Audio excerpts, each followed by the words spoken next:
कबीर पार पड़ाई सिर चरै चलियो चाहे बाट। अपने पहर ना डरै आगे औ घट घाट। कबीर बन की दाधी लाकड़ी ठाडी करे पुकार। मत बस परम लोहार के जारे दूजी बार। कबीर एक मरन ते दोए मुए दोए मरन तह चार। चार मरन तह छह मुए चार पुरख दोए नार। कबीर देख देख जग ढूंढिया कहूँ न पाया ठौर। बिन हर का नाम ना चेत्यो कहा पुराने और।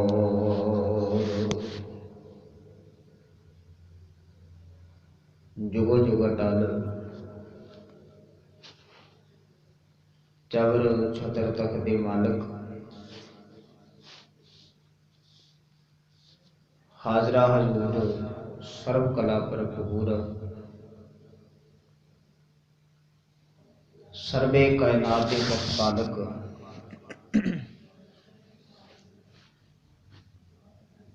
गुरता गति ते सुभाएमान। धन धन साहिब श्री गुरु ग्रंथ साहिब महाराज जीओ की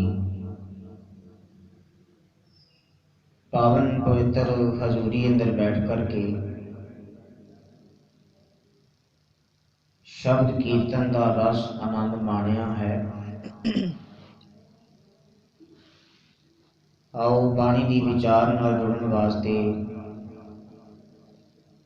गुरु बख्शी फतेह सांझी करिए। आखो जी वाहिगुरु जी का खालसा वाहिगुरु जी की फतेह। भगत कबीर साहब जी जिन्हां दे पावन श्लोकां की विचार चल रही है।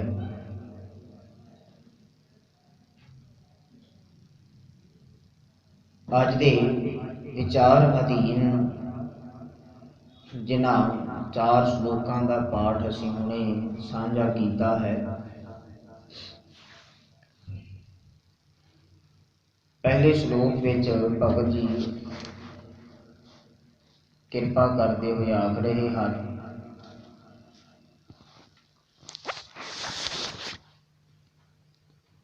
मनुख अपने जीवन तल विच विचरदिआं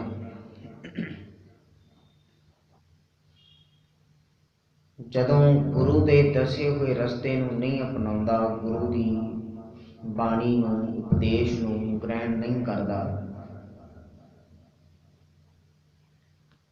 उदों इसके जीवन के अंदर कई तरह के विकार, कई तरह के रोग, कई तरह दीयां माड़ियां आदतां ये उन्हां दा शिकार हो जाता है। जिहदे विचों अज दे समय हर एक मनुख जिसकी आदत ये बनी हुई है कि हर एक व्यक्ति अपने किसी दूजे व्यक्ति की निंदा करता है, माड़ा बोलता है। एक कोशिश करके एक कर्म करके किसी दूजे की निंदा करके ते अपने आप नूं सच्चा ते पाक साफ साबित करना चाहता है। पर भगत कबीर साहब जी ने अपनी पवित्र बाणी के अंदर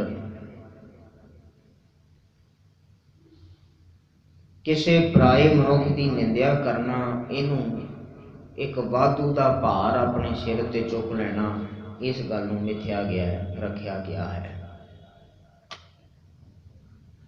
ਭਗਤ ਜੀ ਕਿਰਪਾ ਕਰਦੇ ਹੋਏ ਬਾਣੀ ਵਿੱਚ ਆਖ ਰਹੇ ਨੇ,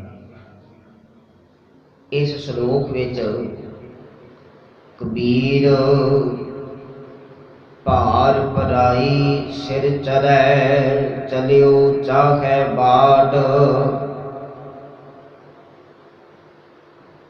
ਕਹਿਣ ਲੱਗੇ ਕਿ ਮਨੁੱਖ ਪਰਾਈ ਨਿੰਦਿਆ ਦਾ ਭਾਰ ਆਪਣੇ ਸਿਰ ਉੱਤੇ ਚੁੱਕ ਕੇ ਇਸ ਜੀਵਨ ਤਲ ਵਿੱਚ ਵਿਚਰਦਾ ਪਿਆ ਹੈ, ਤੇ ਚਲਿਓ ਚਾਹੇ ਬਾੜ, ਇਹ ਇਸੇ ਭਾਰ ਨੂੰ ਚੁੱਕ ਕਰਕੇ ਹੀ ਜੀਵਨ ਵਿੱਚ, ਰਸਤੇ ਵਿੱਚ, ਮਾਰਗ ਵਿੱਚ ਤੁਰਨਾ ਚਾਹੁੰਦਾ ਹੈ। ਇਹਦੀ ਆਸ ਭਾਰ ਲੈ ਕਰਕੇ ਤੁਰਨਾ ਹੀ ਹੈ।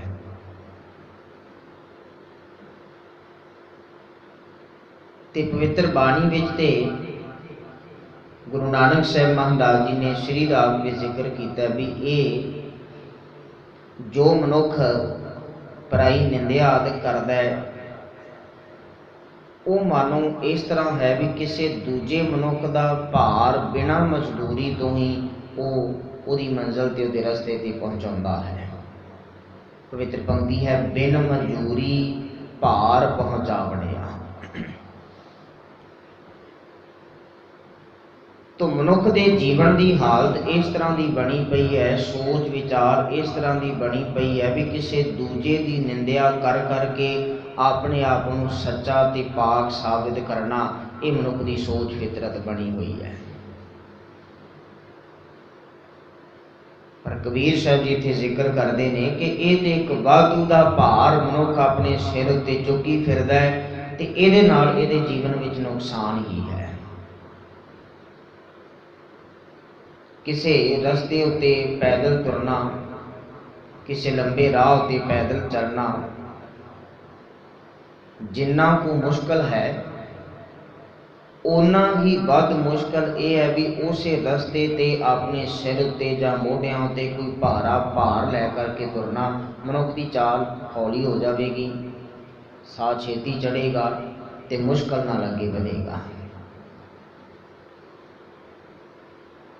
ਤੇ ਜੇ ਮਨੁੱਖ ਨੂੰ ਪਤਾ ਹੋਵੇ, ਜੇ ਗੱਲ ਇਹ ਸਮਝ ਲਵੇ, ਜਾਣ ਲਵੇ ਵੀ ਜਿਹੜਾ ਭਾਰ ਲੈ ਕਰਕੇ ਮੈਂ ਤੁਰਿਆ ਜਾ ਰਿਹਾ, ਅੱਗੇ ਇਸ ਦੀ ਕੋਈ ਲੋੜ ਹੀ ਨਹੀਂ ਹੈ, ਅੱਗੇ ਇਸ ਦਾ ਕੋਈ ਮਤਲਬ ਹੀ ਨਹੀਂ ਹੈ, ਫਿਰ ਮਨੁੱਖ ਕੀ ਕਰੇਗਾ ਵੀ ਭਾਰ ਪਿਛਾਂ ਛੁੱਟੇਗਾ ਤੇ ਹੌਲਾ ਹੋ ਕਰਕੇ ਤੁਰੇਗਾ।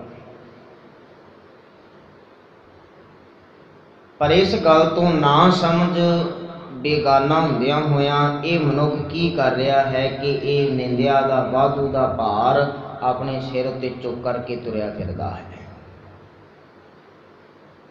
ਤੇ ਕਬੀਰ ਸਾਹਿਬ ਜੀ ਅੱਗੇ ਆਖਦੇ ਨੇ, ਆਪਣੇ ਭਾਦ ਹੈ ਨਾ ਡਰੈ, ਆਗੇ ਔਖਟ ਘਾਟ। ਜੀਵਨ ਤਲ ਵਿੱਚ ਰਸਤਾ ਅੱਗੇ ਔਖੀ ਘਾਟੀ ਹੈ, ਔਖਾ ਰਸਤਾ ਹੈ, ਪਰ ਇਹ ਆਪਣੇ ਸਿਰ ਉੱਤੇ ਚੁੱਕੇ ਹੋਏ ਭਾਰ ਨੂੰ ਲਾਹੁੰਦਾ ਨਹੀਂ ਹੈ। ਇਹਨੂੰ ਚੇਤਾ ਨਹੀਂ ਵੀ ਭਾਰ ਲੈ ਕਰਕੇ ਮੈਂ ਤੁਰਿਆ ਫਿਰਦਾ ਹਾਂ।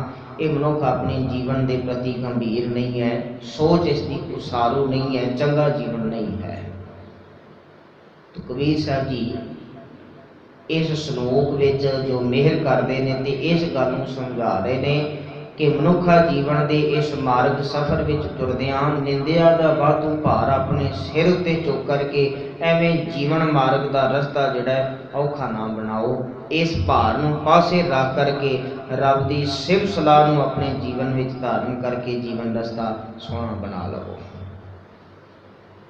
ਅਗਲਾ ਸ਼ਲੋਕ ਹੈ, ਕਬੀਰ ਬਨ ਕੀ ਦਾਧੀ ਲਾਗਰੀ, ਠਾਡੀ ਕਰੈ ਪੁਕਾਰ। ਕਬੀਰ ਸਾਹਿਬ ਜੀ ਆਖਦੇ ਨੇ, ਜੰਗਲ ਦੇ ਅੰਦਰ ਕਿਤੇ ਅੱਗ ਲੱਗੀ ਹੋਵੇ ਤੇ ਜੰਗਲ ਵਿੱਚ ਸੜੀ ਹੋਈ ਜਿਹੜੀ ਲੱਕੜ ਹੈ, ਜਿਹੜੀ ਕੋਲਾ ਬਣ ਚੁੱਕੀ ਹੈ,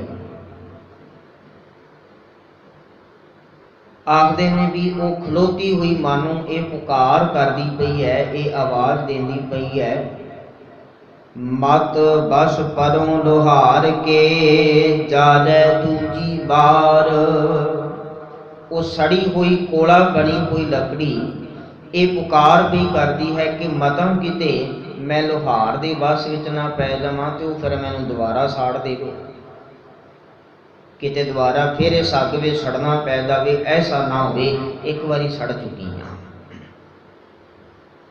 ਕਬੀਰ ਸਾਹਿਬ ਜੀ ਆਖਦੇ ਨੇ, ਚੇਤਾ ਰੱਖਣਾ ਕਾਮ ਕ੍ਰੋਧ ਲੋਭ ਮੋਹ ਅਹੰਕਾਰ ਤ੍ਰਿਸ਼ਨਾ ਇਹ ਇੱਕ ਵਾਧੂ ਦੀ ਅੱਗ ਹੈ ਤੇ ਮਨੁੱਖ ਇਸ ਵਿੱਚ ਸੜ ਚੁੱਕਿਆ ਹੈ, ਸੜ ਕਰਕੇ ਕੋਲਾ ਬਣਿਆ ਪਿਆ ਹੈ। ਪਰ ਅਸਲ ਦੇ ਅੰਦਰ ਇਹ ਵਿਕਾਰਾਂ ਦਾ ਭਾਰ ਜਦੋਂ ਸਿਰ ਤੇ ਚੁੱਕ ਕਰਕੇ ਤੁਰਦਾ ਹੈ, ਬੇਗਾਨਾ ਤੇ ਨਾ ਸਮਝ ਹੁੰਦਾ ਹੋਇਆ ਗੁਰੂ ਕੀ ਸ਼ਰਨ ਤੋਂ ਵਾਂਝਿਆ ਹੋਣ ਦੇ ਕਾਰਨ ਕਰਕੇ ਵਾਰ-ਵਾਰ ਉਸ ਤ੍ਰਿਸ਼ਨਾ ਦੀ ਅੱਗ ਵਿੱਚ ਸੜਦਾ ਹੈ। ਜਿਵੇਂ ਪਹਿਲਾਂ ਸੜੀ ਹੋਈ ਲੱਕੜ ਕੋਲਾ ਬਣਨ ਤੋਂ ਬਾਅਦ ਫਿਰ ਦੁਬਾਰਾ ਸੜ ਰਹੀ ਹੈ। ਸੁਚੇਤ ਹੋਣਾ ਚਾਹੀਦਾ ਹੈ। ਕਬੀਰ ਸਾਹਿਬ ਜੀ ਨੇ ਸ਼ਲੋਕ ਸਾਡੇ ਵਾਸਤੇ ਇਸ ਵਾਸਤੇ ਹੀ ਸਾਂਝਾ ਕੀਤਾ ਹੈ ਕਿ ਵਾਰ-ਵਾਰ ਵਿਸ਼ਿਆਂ ਵਿਕਾਰਾਂ ਦੀ ਅੱਗ ਵਿੱਚ ਸੜਨ ਤੋਂ ਬਚ ਜਾਈਏ, ਗੁਰੂ ਦੀ ਸ਼ਰਨ ਲੈ ਲਈਏ। ਕਬੀਰ ਏਕ ਮਰਨ ਤੇ ਦੋਏ ਮੂਏ, ਦੋਏ ਮਰਨ ਤਹਿ ਚਾਰ। ਕਬੀਰ ਸਾਹਿਬ ਜੀ ਦਾ ਇਹ ਸ਼ਲੋਕ ਬੜਾ ਕੀਮਤੀ ਹੈ। ਕਬੀਰ ਸਾਹਿਬ ਜੀ ਨੇ ਸੌਖੇ ਢੰਗ ਨਾਲ ਇੱਕ ਖਾਸ ਗੱਲ ਸਾਨੂੰ ਸਮਝਾਈ ਹੈ। ਕਹਿਣ ਲੱਗੇ, ਇਸ ਅੰਦਰ ਮਨੁੱਖੀ ਤਨ, ਮਨੁੱਖੀ ਸਰੀਰ ਨੂੰ ਇਹ ਤੇ ਕਾਬੂ ਕੀਤਾ ਜਾ ਸਕਦਾ ਹੈ, ਕਿਸੇ ਕਮਰੇ ਵਿੱਚ ਬੰਦ ਕੀਤਾ ਜਾ ਸਕਦਾ ਹੈ, ਇਸ ਨੂੰ ਰੱਸੇ ਨਾਲ ਬੰਨ੍ਹਿਆ ਜਾ ਸਕਦਾ ਹੈ। ਪਰ ਮਨੁੱਖੀ ਮਨ ਜਿਹੜਾ ਹੈ, ਇਹਨੂੰ ਨਾ ਤੇ ਕਿਸੇ ਕਮਰੇ ਵਿੱਚ ਬੰਦ ਕੀਤਾ ਜਾ ਸਕਦਾ ਹੈ, ਨਾ ਇਹਨੂੰ ਬੰਨ੍ਹਿਆ ਜਾ ਸਕਦਾ ਹੈ। ਤਨ ਸਰੀਰ ਜਿਹੜਾ ਵੀ ਇਹ ਬੱਝਿਆ ਹੋਵੇ, ਪਰ ਮਨ ਜਿਹੜਾ ਹੈ ਇਹ ਕਿਸੇ ਬੰਧਨ ਵਿੱਚ ਨਹੀਂ ਹੈ। ਤਾਂ ਕਬੀਰ ਸਾਹਿਬ ਜੀ ਕਿਰਪਾ ਕਰਦੇ ਨੇ, ਇਸ ਮਨ ਨੂੰ ਮਾਰਨਾ ਅਸਲ ਦੇ ਵਿੱਚ ਜੀਵਨ ਦੀ ਸਫਲਤਾ ਹੈ। ਤੋ ਸ਼ਲੋਕ ਹੈ ਕਬੀਰ ਏਕ ਮਰੰਤੇ, ਇੱਕ ਦੇ ਮਰਦਿਆਂ। ਜੇ ਮਨ ਮਰ ਗਿਆ, ਮਾਇਆ ਵਾਲੇ ਪਾਸੇ ਜਾਣ ਤੋਂ, ਵਿਕਾਰਾਂ ਵਾਲੇ ਪਾਸੇ ਜਾਣ ਤੋਂ, ਭੈੜੀ ਸੰਗਤ ਵਿੱਚ ਬੈਠਣ ਤੋਂ ਮਨ ਮਰ ਗਿਆ। ਕਹਿਣ ਲੱਗੇ, ਇਸ ਮਨ ਦੇ ਮਰਦਿਆਂ ਹੋਰ ਵੀ ਛੋਟੀਆਂ ਅਲਾਮਤਾਂ ਖਤਮ ਹੋ ਗਈਆਂ ਨੇ। ਏਕ ਮਰੰਤੇ ਦੋਏ ਮੂਏ, ਜਦੋਂ ਮਨ ਮਰਿਆ ਫਿਰ ਮਨੁੱਖ ਜਿਹੜਾ ਆਪਣੇ ਸਰੀਰ ਨੂੰ ਕੇਵਲ ਵਿਸ਼ਿਆਂ ਵਿਕਾਰਾਂ ਵਾਸਤੇ ਹੀ ਪਾਲੀ ਜਾ ਰਿਹਾ ਸੀ, ਇਹਦਾ ਦੇਹ ਅਭਿਆਸ ਖਤਮ ਹੋ ਗਿਆ ਹੈ। ਫਿਰ ਜਦੋਂ ਇਹ ਮਨ ਤੇ ਦੇਹ ਅਭਿਆਸ ਵਾਧੂ ਦਾ ਖਤਮ ਹੋਇਆ ਹੈ, ਜਾਤ ਅਭਿਮਾਨ ਇਸ ਦਾ ਖਤਮ ਹੋ ਗਿਆ ਹੈ। ਦੋਏ ਮਰਨ ਤਹਿ ਚਾਰ, ਇਹਨਾਂ ਦੋ ਦੇ ਮਰ ਜਾਣ ਨਾਲ ਤ੍ਰਿਸ਼ਨਾ ਵੀ ਅੰਦਰੋਂ ਖਤਮ ਹੋ ਗਈ ਹੈ ਤੇ ਇਹ ਜਾਤੀ ਦਾ ਅਭਿਮਾਨ ਕਿ ਮੈਂ ਕਿਸੇ ਖਾਸ ਉੱਚੀ ਕੁਲ ਦਾ ਹਾਂ, ਇਹ ਵੀ ਖਤਮ ਹੋ ਜਾਂਦਾ ਜਦੋਂ ਮਨ ਮਰ ਜਾਏ। ਬਾਣੀ ਵਿੱਚ ਹਜ਼ੂਰ ਇਸ ਤਰ੍ਹਾਂ ਵੀ ਕਿਰਪਾ ਕਰਦੇ ਨੇ ਕਿ ਦੁਨੀਆ ਦਾ ਕੋਈ ਢੰਗ ਤਰੀਕਾ ਐਸਾ ਨਹੀਂ ਹੈ ਵੀ ਜਿਹਦੇ ਨਾਲ ਮਨ ਵਸ ਵਿੱਚ ਆ ਸਕੇ। ਇੱਕੋ ਤਰੀਕਾ ਹੈ, ਉਹ ਹੈ ਗੁਰੂ ਦੀ ਕਿਰਪਾ, ਗੁਰੂ ਦੀ ਮਿਹਰ। ਮਨ ਬਸ ਆਵੇ ਨਾਨਕਾ, ਜੇ ਪੂਰਨ ਕਿਰਪਾ ਹੋਏ, ਜੇ ਪ੍ਰਭੂ ਦੀ ਪੂਰਨ ਮਿਹਰ ਹੋ ਜਾਵੇ, ਰਹਿਮਤ ਹੋ ਜਾਵੇ, ਮਨ ਫਿਰ ਵਸ ਵਿੱਚ ਆ ਸਕਦਾ ਹੈ। ਨਹੀਂ ਤੇ ਮਨ ਵਿਸ਼ਿਆਂ ਵਿਕਾਰਾਂ ਦੇ ਗੰਧ ਨਾਲ ਭਰਿਆ ਹੋਇਆ ਹੈ, ਨਫ਼ਰਤ ਦੇ ਨਾਲ, ਕ੍ਰੋਧ ਦੇ ਨਾਲ ਅੰਦਰ ਭਰਿਆ ਪਿਆ। ਤੋ ਕਬੀਰ ਸਾਹਿਬ ਜੀ ਕਿਰਪਾ ਕਰਦੇ ਨੇ, ਜਿਸ ਵੇਲੇ ਮਨ ਮਰ ਜਾਏ, ਮਨ ਖਤਮ ਹੋ ਜਾਵੇ, ਮਨੁੱਖ ਅੰਦਰੋਂ ਜਾਤ ਅਭਿਮਾਨ ਖਤਮ ਹੋ ਗਿਆ, ਦੇਹ ਅਧਿਆਸ ਆਦਿ ਖਤਮ ਹੋ ਗਿਆ, ਤ੍ਰਿਸ਼ਨਾ ਦੀ ਅੱਗ ਇਹ ਖਤਮ ਹੋ ਗਈ, ਕਿਸੇ ਉੱਚੀ ਕੁਲ ਦਾ ਮੈਂ ਹਾਂ ਇਹ ਗੱਲ ਖਤਮ ਹੋ ਗਈ। ਤੇ ਫਿਰ ਚਾਰ ਮਰੰਤ ਹੈ ਛ ਮੂਏ, ਚਾਰ ਪੁਰਖ ਦੋਏ ਨਾਰ। ਕਹਿਣ ਲੱਗੇ, ਦੋ ਹੋਰ ਮਰ ਗਏ। ਉਹ ਕੀ ਹੈ ਕਿ ਮਨੁੱਖ ਦੇ ਮਨ ਅੰਦਰੋਂ ਇਹ ਪਰਾਈ ਨਿੰਦਿਆ ਕਰਨ ਦੀ ਆਦਤ ਇਹ ਵੀ ਖਤਮ ਹੋ ਗਈ। ਇਹ ਜਿਹੜੀ ਆਦਤ ਇਸ ਦੀ ਬਣੀ ਹੋਈ ਸੀ, ਸਹਿਜ ਸੁਭਾਏ ਇਹ ਗੱਲ ਕਰਦਾ ਹੈ ਤੇ ਕਿਸੇ ਦੂਜੇ ਨੂੰ ਲਗਾ ਕਰਕੇ ਗੱਲ ਕਰਦਾ ਹੈ। ਇਹ ਨਿੰਦਿਆ ਦੀ ਆਦਤ ਇਸ ਦੀ ਉਸ ਵਕਤ ਖਤਮ ਹੋਈ ਹੈ ਜਦੋਂ ਇਹਦਾ ਮਨ ਗੁਰੂ ਕੋਲ ਪਹੁੰਚਿਆ ਤੇ ਗੁਰੂ ਨੇ ਮਨ ਵਿੱਚੋਂ ਇਹ ਸਾਰੀ ਗੰਦਗੀ ਕੱਢ ਦਿੱਤੀ ਹੈ। ਜਾਤੀ ਅਭਿਮਾਨ ਖਤਮ ਹੋ ਗਿਆ, ਮਨ ਵਿਕਾਰਾਂ ਵਾਲੇ ਪਾਸੇ ਜਾਣ ਤੋਂ ਮਰ ਗਿਆ, ਤ੍ਰਿਸ਼ਨਾ ਖਤਮ ਹੋ ਗਈ। ਇਸ ਤਰ੍ਹਾਂ ਜੀਵਨ ਤਲ ਵਿੱਚ ਵਿਚਰਦਿਆਂ ਇਹ ਵਾਧੂ ਦਾ ਜਿਹੜਾ ਭਾਰ ਸਿਰ ਉੱਤੇ ਚੁੱਕੀ ਫਿਰਦਾ ਸੀ, ਇਹ ਗੁਰੂ ਸ਼ਰਨ ਵਿੱਚ ਆਉਂਦਿਆਂ ਹੀ ਖਤਮ ਹੋ ਗਿਆ ਹੈ। ਅੱਜ ਦੀ ਵਿਚਾਰ ਦਾ ਚੌਥਾ ਸ਼ਲੋਕ ਹੈ। ਕਬੀਰ ਦੇਖ ਦੇਖ ਜਗ ਢੂੰਡਿਆ, ਕਹੂੰ ਨਾ ਪਾਇਆ ਠੌਰ। ਕਬੀਰ ਸਾਹਿਬ ਜੀ ਆਖਦੇ ਨੇ ਸਾਰਾ ਜਗਤ ਭਾਲ ਕਰਕੇ ਢੂੰਡ ਕਰਕੇ ਵੇਖ ਲਿਆ,